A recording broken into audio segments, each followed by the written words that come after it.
Andersen's Fairy Tales by Hans Christian Andersen. The Fir Tree. Out in their woods stood a nice little fir tree. The place he had was a very good one. The sun shone on him. As to the fresh air, there was enough of that, and round him grew many large-sized comrades, pines as well as firs. But the little fir wanted so very much to be a grown-up tree. He did not think of the warm sun and of the fresh air.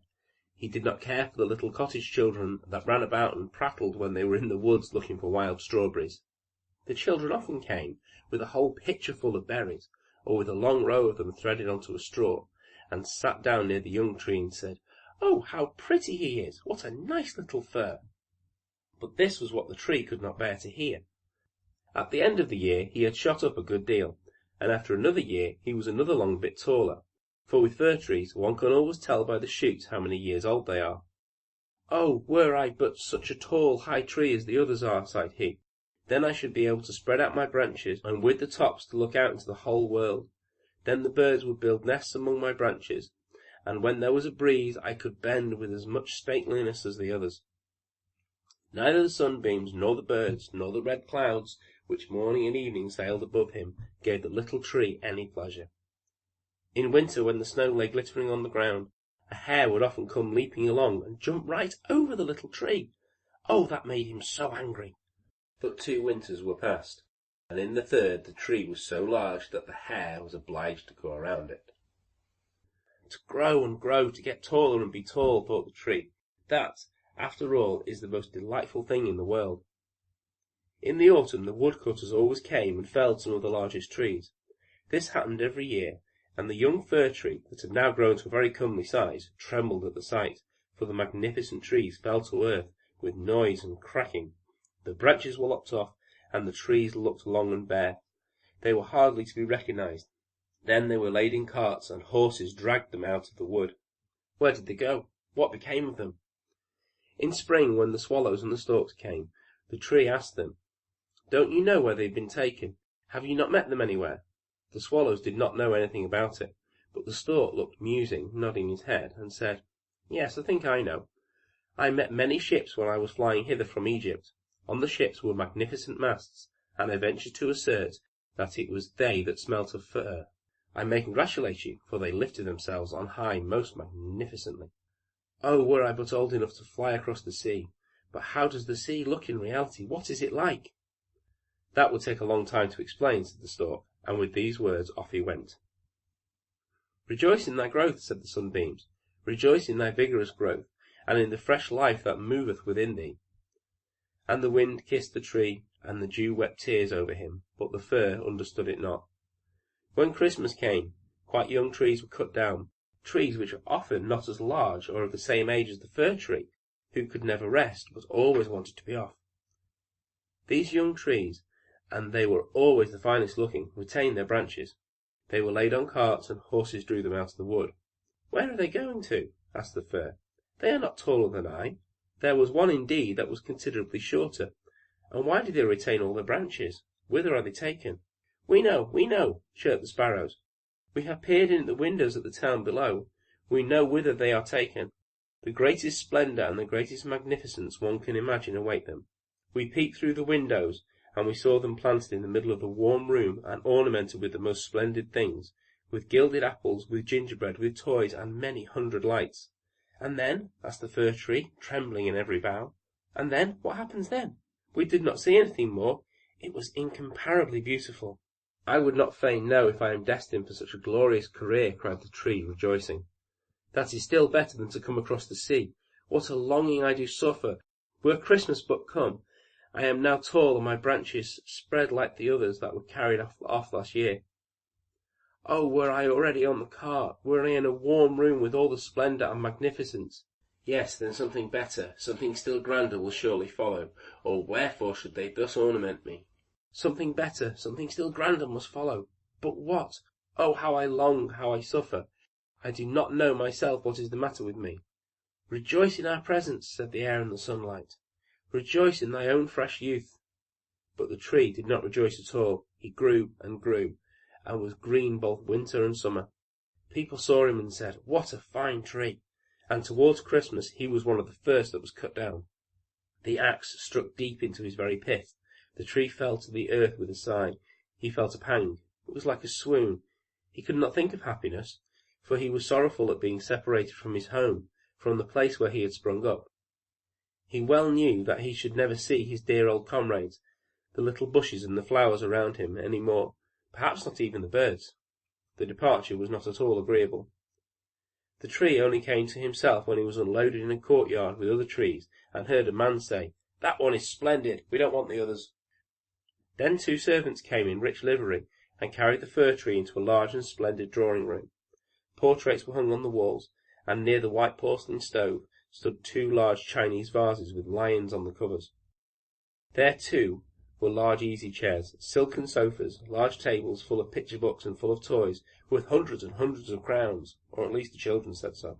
And the fir tree was stuck upright in a cask that was filled with sand, but no one could see it was a cask, for green cloth was hung all around it, and it stood on a large gaily coloured carpet. Oh, how the tree quivered! What was to happen? The servants, as well as the young ladies, decorated it. On one branch there hung little nets cut out of coloured paper, and each net was filled with sugar plums, and among the other boughs gilded apples and walnuts were suspended, looking as though they had grown there, and little blue and white tapers were placed amongst the leaves. Dolls that looked for all the world like men, the tree had never beheld such before, were seen among the foliage, and at the very top a large star of gold tinsel was fixed. It was really splendid, beyond description splendid. This evening, they all said, how it will shine this evening. Oh, thought the tree, if the evening were but come, if the tapers were but lighted, and then I would wonder what will happen. Perhaps the other trees from the forest will come to look at me. Perhaps the sparrows will beat against the window panes. I wonder if I shall take root here, and winter and summer stand covered with ornaments. He knew very much about the matter, but he was so impatient that for sheer longing he got a pain in his back, and this with trees is the same as a headache is with us. The candles were now lighted. What brightness, what splendour! The tree trembled so in every bough that one of the tapers set fire to the foliage. It blazed up famously. "Help! Help!" cried the young ladies, and they quickly put out the fire. Now the tree did not even dare tremble. What a state he was in! He was so uneasy lest he should lose something of his splendour, that he was quite bewildered amidst the glare and the brightness, when suddenly both folding doors opened, and a troop of children rushed in as if they would upset the tree. The older persons followed quietly. The little ones stood quite still, but it was only for a moment. Then they shouted that the whole place re-echoed with their rejoicing. They danced around the tree, and one present after another was pulled off. What are they about, thought the tree. What is to happen now? And the lights burned down to the very branches, and as they burned down they were put out one after the other, and then the children had permission to plunder the tree. So they fell upon it with such violence that all the branches cracked. If it had not been firmly fixed in the ground, it would certainly have tumbled down. The children danced about with their beautiful playthings.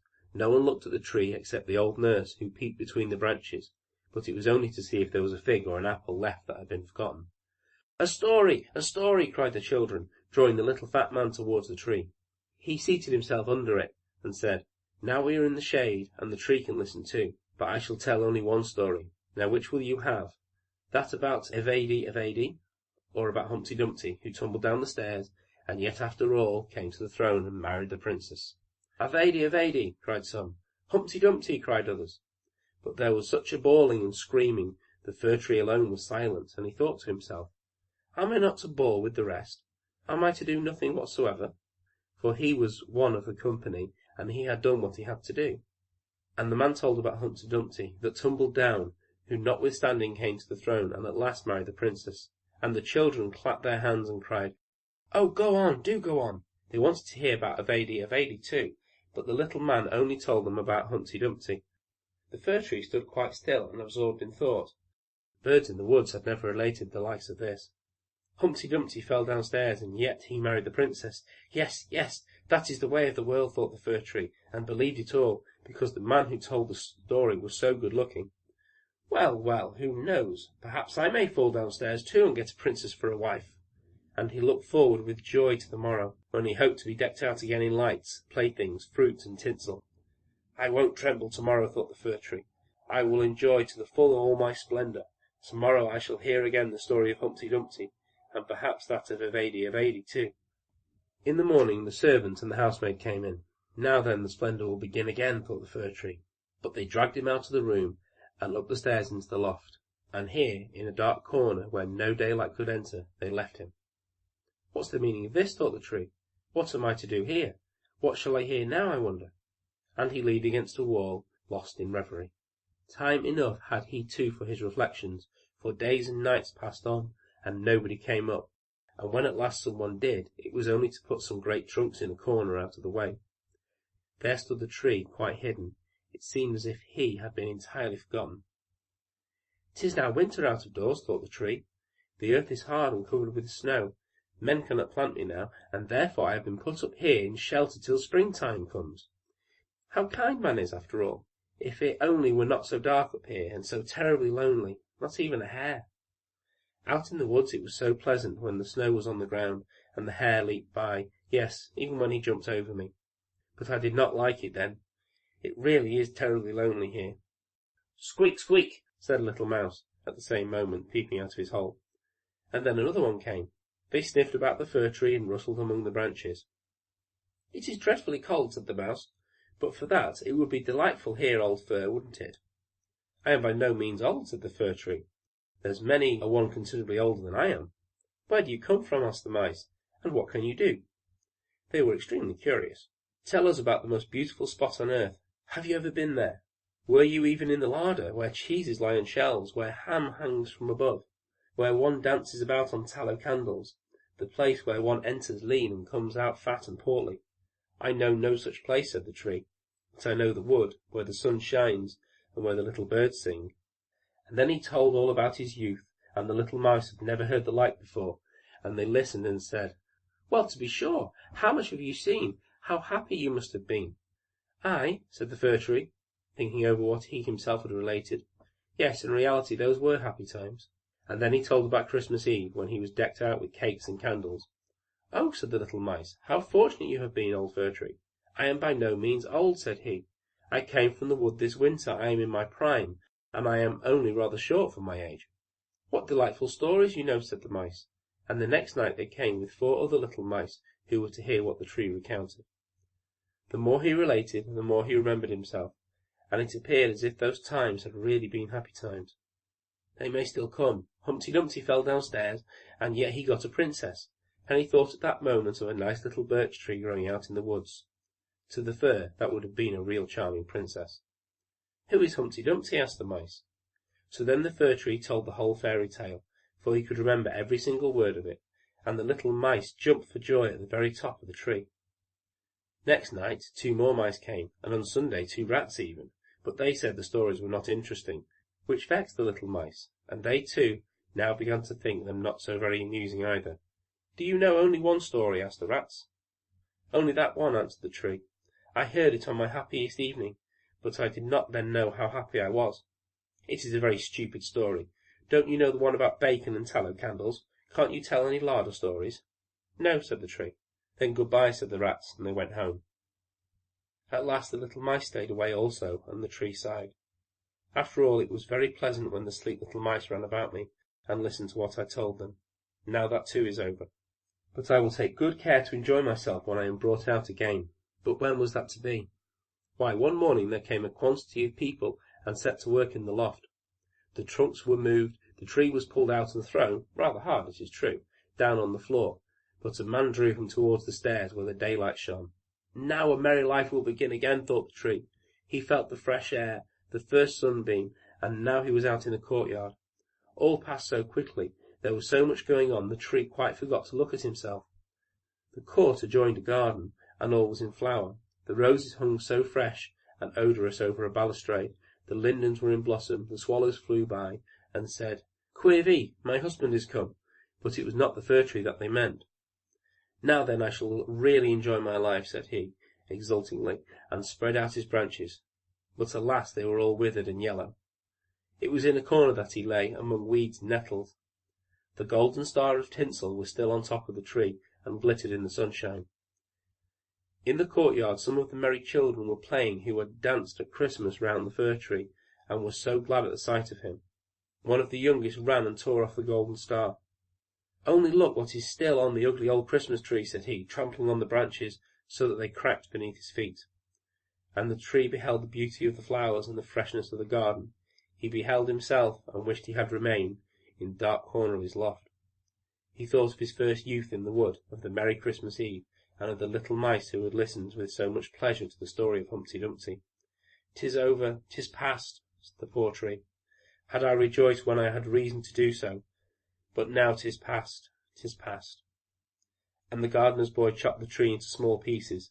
There were a whole heap lying there. The wood flamed up splendidly under a large brewing copper, and it sighed so deeply. Each sigh was like a shot. The boys played about in the court, and the youngest wore the golden star on his breast, which the tree had had on the happiest evening of his life. However, that was over now. The tree gone, the story at an end. All was over. Every tale must end at last. End of chapter 5. Recording by Paul Michael, 1084.